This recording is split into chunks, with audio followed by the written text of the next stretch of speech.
সেই যে বনলতা সেনের নাটোর রাজবাড়ির সেই দিঘির পাড়ে বসতাম, কখনো গণভবন যেটা সেই দীঘাপতিয়া রাজবাড়ি বলা হয় সেখানে বসতাম, বসে অনেক গল্প হতো, কথা হতো। প্রেমটা হলো কিভাবে?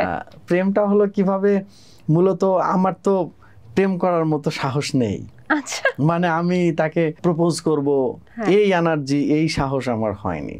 তো মূলত হয়েছিল কি যে তাকে আমি মেসেঞ্জারে একটু বোঝার চেষ্টা করলাম, বললাম মনে করো যে আমি তোমার প্রেমে পড়ে গিয়েছি, তো তুমি এখন কি করবা? আচ্ছা, বলে যে আগে প্রেমে তো পড়েন, তারপরে না হয় কি বলবো। আমি এখনো মানে একটা মানুষ মনে করতেই পারে, সেই জন্য আমি কিভাবে রিপ্লাই করব এটার।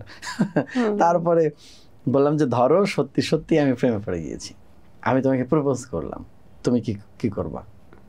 বলতেছে সেই প্রপোজটা তো করেন আগে, তারপরে না হয় উত্তর দেব, আগেই কিভাবে বলবো।